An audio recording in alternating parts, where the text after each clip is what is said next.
Kambing Biasanya perah itu yang paling ini mastitis. mastitis. Kalau cempe itu belekan, Pak. Kambing dari luar, sebelum masuk kita semprot desinfektan, obat cacing, vitamin, terus obat budik, itu masuk semua. Itu, Pak.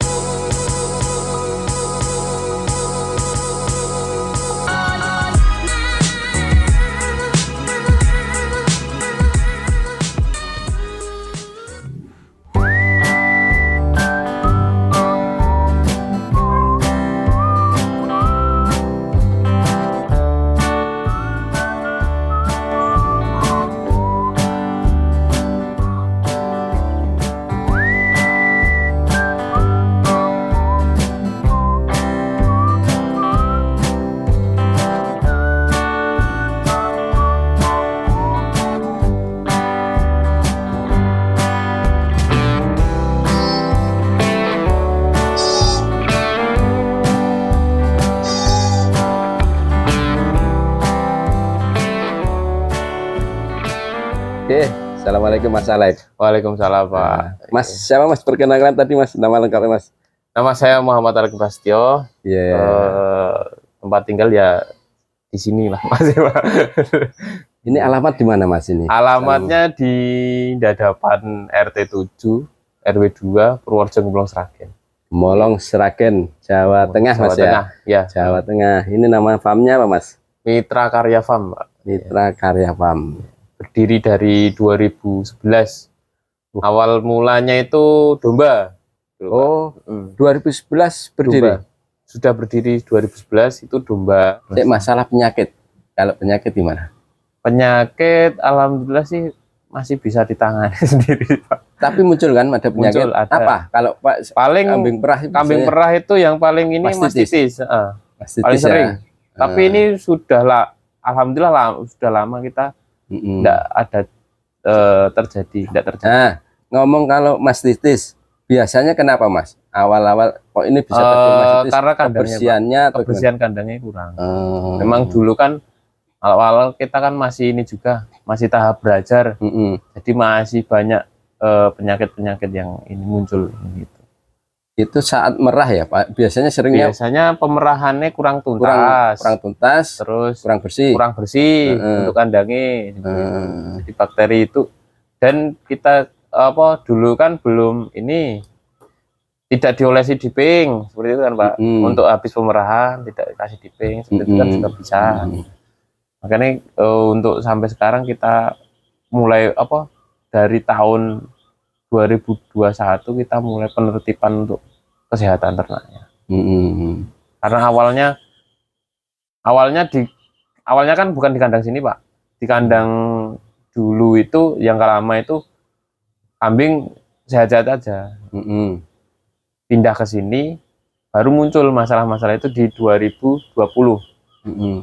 2021 kita mulai ini untuk kesehatan ternaknya kita perhatikan secara optimal. Jadi paling sering ada yang mastitis ya. 2020 itu banyak Pak yang mastitis Pak. Itu harus tuntas juga ya kalau merah ya? Iya, kalau merah harus tuntas. Pokoknya intinya harus tuntas dulu Pak. Kalau nggak tuntas nanti bisa berbahaya penyakit. Ciri-cirinya kalau tuntas, kalau udah diperah udah nggak keluar lagi ya tuntas ya. Keluar lagi udah tuntas. Habis itu dibersihkan ya. Ya. Itu kan nular ya mastitis ya? Mastitis nular Pak. Nular ya. Itu kalau ada disendirikan. Untuk kambingnya kan kita nggak punya kandang karantina Pak. Jadi masih tetap di situ. Tapi untuk kebersihannya untuk yang sekitarnya kita jaga juga.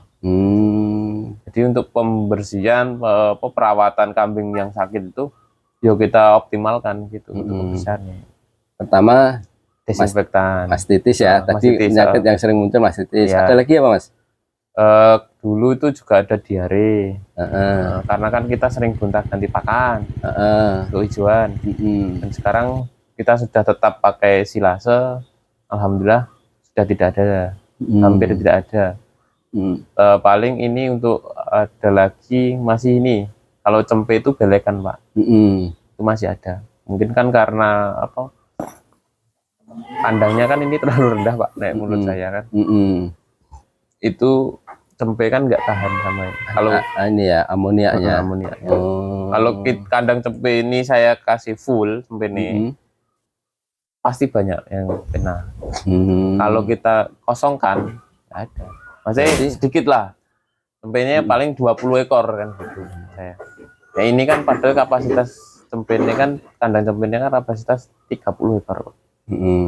Nah itu kena tak full ke, nanti menyebabkan penyakit itu semua. Jadi anu ya, PLN tadi bisa karena kepadatan kandang yang terlalu rapat, terus amoniak dari bawah juga tinggi ya.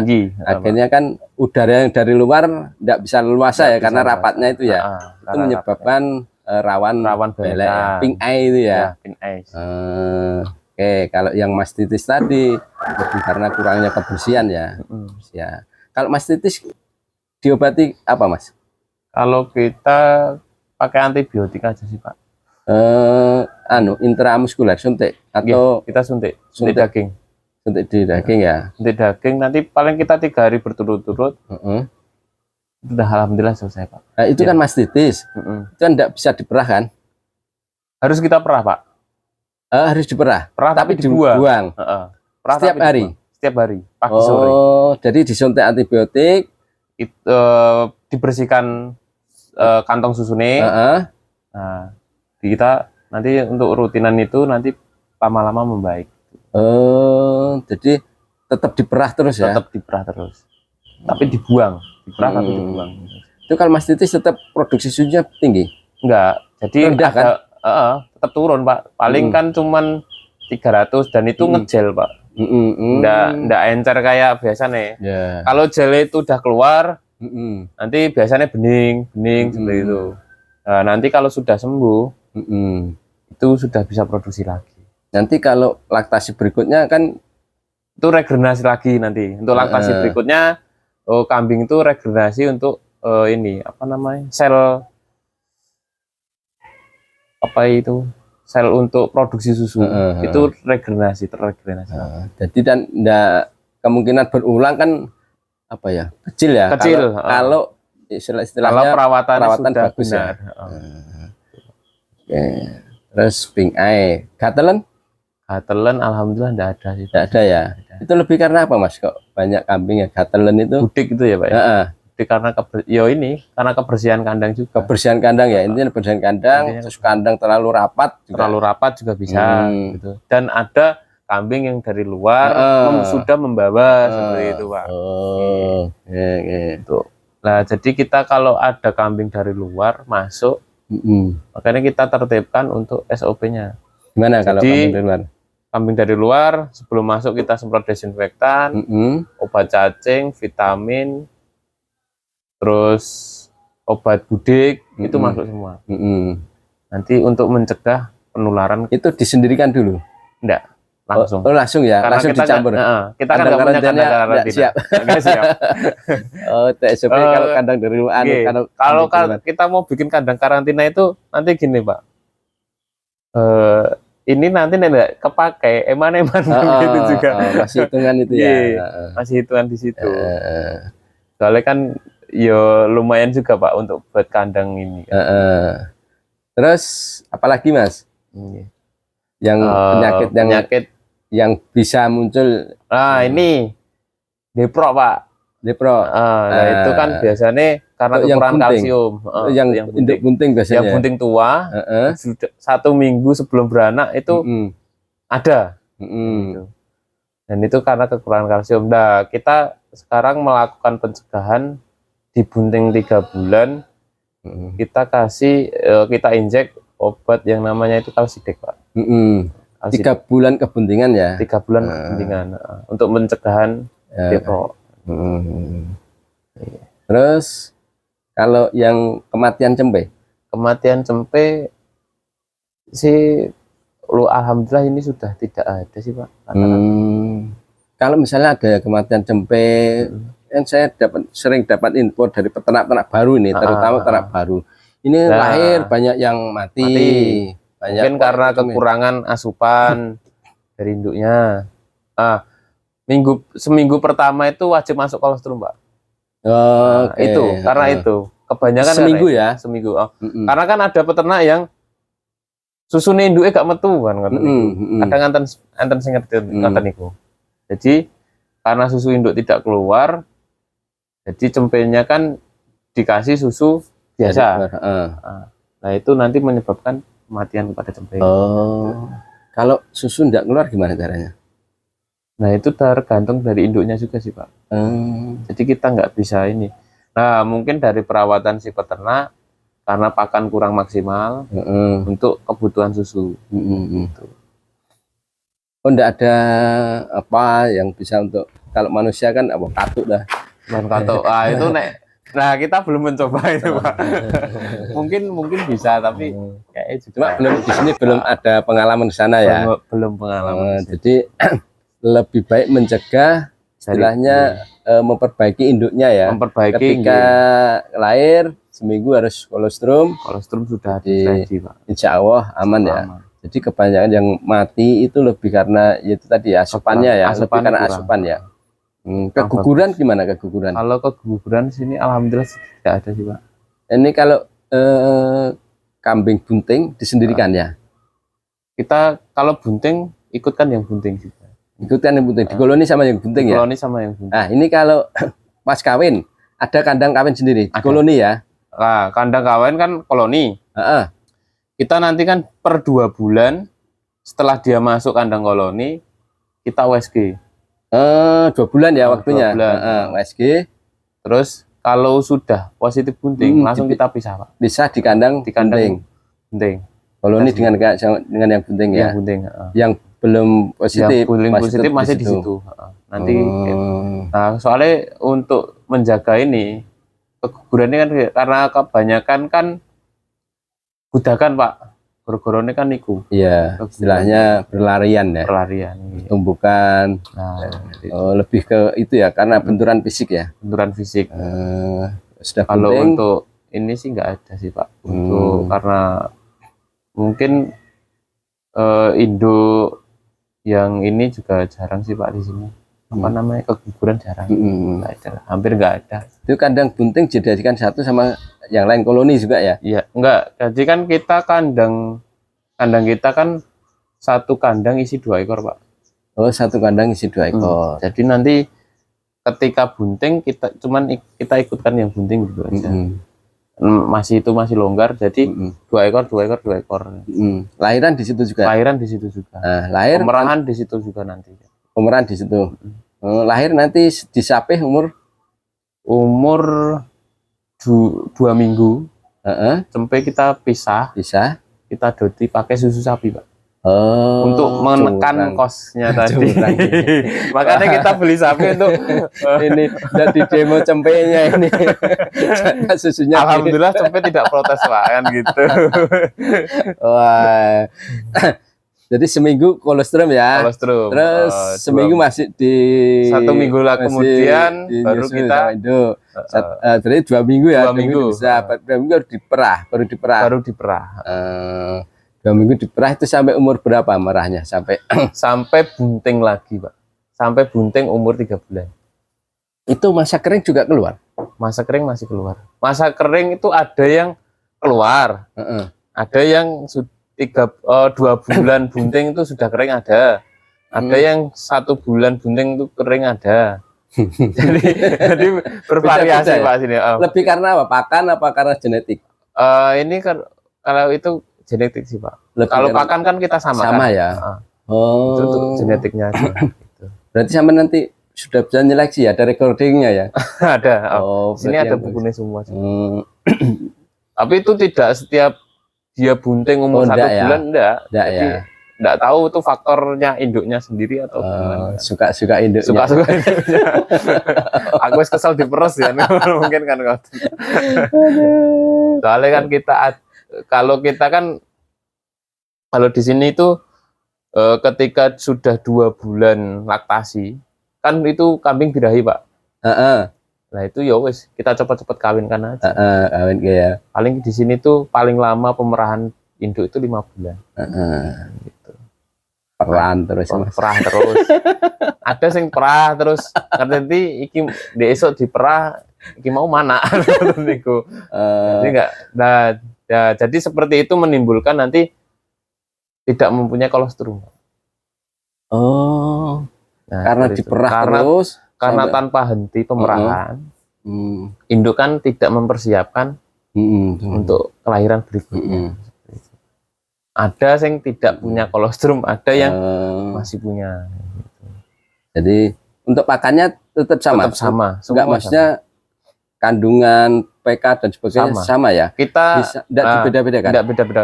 Kalau kita mau membedakan nanti penghitungan ini juga agak rumit. Kalau yang cempe juga cempe kita samakan. Samakan juga ya. Timbang angel ngitungnya ya. Timbang angel ngitungnya Pak. Nanti ki cempe kose semene ki induk semene. Oh ya. Repot Pak. Ya memang kadang idealisme itu sulit diterapkan di praktisi prakteknya ya, karena ya itu tadi. Kalau perusahaan gede mungkin bisa ya Mas ya. Nah, kalau perusahaan gede kan memang sudah mungkin kan ada manajemennya sudah komplit Pak. Ya. Jadi ada perbedaan pakan ya. Kalau sini ya dari semua jenis jantan betina ya sama ya. Sama semua. Sama semua ya. Kita itu tidak membeda-bedakan. Sama rata, sama rata. Sama rata. Yang bunting maupun yang enggak bunting sama. Darah sama ya. Sama. Oh ya. Ya, terus apa lagi nih?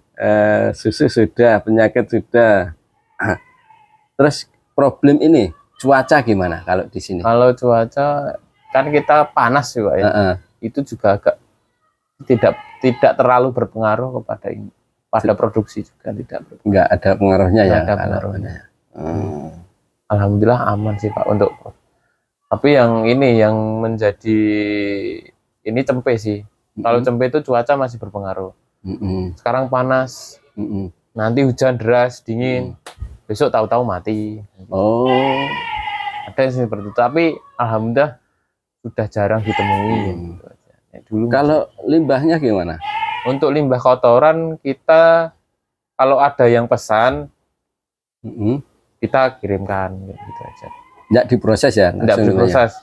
Tergantung nanti maunya yang masih utuhan, gitu. Ada yang mau masih udah gilingan, gitu kan ada. Nah, kalau tidak ada yang pesen ya wes kita lempar ke ini lahan Pak Cong. Gitu. Jadi tidak ada yang terbuang sia-sia. Oke. Terus untuk produksinya, nah ini produksinya tidak ada pengolahan di sini Mas ya? Kita tidak ada pengolahan. Jadi masih segar, di freezer seminggu sekali. Sekali kirim. Kalau itu masih normal. Kalau normal itu gitu, gitu aja. Jadi kalau pemasarannya harus pintar-pintar ya. Makanya ini masih nyari solusi. Buat mandi. Aku malah di susu. Enak sendiri Pak. Terus ini tempat edukasi enggak untuk kita ada ini juga ada menyiapkan pelatihan. Ada edukasi untuk anak-anak sekolah kan gitu. Kalau orang yang mau pelatihan di sini gimana? Bebas sih Pak. Bebas. Mungkin enggak ada paketan atau enggak ada. Silakan kalau mau belajar monggo, mau magang sekalian monggo. Oh gitu ya. Malah kita fasilitasi juga kalau. Di sini ada mes berarti ya? Ada, mesnya ada. Nanti mau makan kita sediakan berasnya. Untuk lauk nanti, yuk beli sendirilah. Tapi tetap kita sediakan beras, minum, kopi. Mau susu ya ambil aja. Gitu. Yang mau magang ya? Kalau mau magang bebas. Aku magang tapi wayarmu balik lah. Ini aman dari sekitar lingkungan sekitar, tidak ada kendala Pak? Aman Pak, kalau lingkungan sekitar kan jauh ya, masih termasuk pinggir ya ini ya. Ini kan juga di pinggir dan lingkungan sekitar kan kita provokasi untuk ternak kambing juga Pak. Itu cara yang bagus seperti itu. Budaya kan semua melihara kan akhirnya merasakan baunya kalau misalnya. Kalau untuk di sini ya mungkin karena saya sudah terbiasa. Saya nggak bau ya, nggak terlalu ini. Saya juga nggak. Ini gimana solusinya? Biasanya lebih ke karena pakan atau karena apa? Karena pakan. Pertama pakannya kan hijauannya kan memang kita fermentasi itu bisa mengurangi bau. Terus kita ada penyemprotan dekomposer. Nah, ini kan dekomposer setiap minggunya sekali. Di mana? Di bawahnya itu? Bawahnya. Dan seminggu sekali? Seminggu sekali. Dan itu kan kita kan lah bawahnya itu tanah. Jadi bisa mengurai. Kalau yang plester itu nggak bakal hilang baunya. Oh, berarti lebih baik bawahnya itu tanah ya? Tanah. Nanti naik plester bendino nyemprotin. Dekomposernya apa? Kita pakai E4. E4 dicampur air. Cuma itu ya? Semprot. Jadi habis nyemprot desinfektan, besok nyemprot dekomposer. Ini pencegahan penyakitnya. SOP-nya gimana kalau SOP-nya kalau kita kan pakai ini semprot desinfektan, terus obat cacing. Setiap apa kalau desinfektan juga 1 minggu sekali, Pak, sama Pak. Untuk kebersihan air minum kita jaga juga. Soalnya kan kita air minum kan otomatis, Pak. Jadi ada terus. Jadi kita perlu bersihkan rutin. Itu 1 minggu sekali juga. Jadi semprot kandang dan sekitarnya desinfektan seminggu sekali. Habis itu membersihkan tempat minumnya. Pembersihan kandangnya disapu-sapu. Itu seminggu sekali.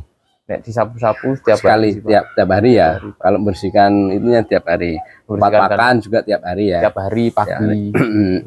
Kalau yang tempat minum digosok seminggu sekali ya. Biasanya kan berlumut kayak gitu ya. Berlumut. Nah itu ada yang belum 1 minggu berlumut, kita bersihkan. Airnya pakai apa ini? Sumur kita bor? Sumur pam, Pak. Kita pakai PDAM itu. Pam ini. Pam PDAM lokal. Pam lokal.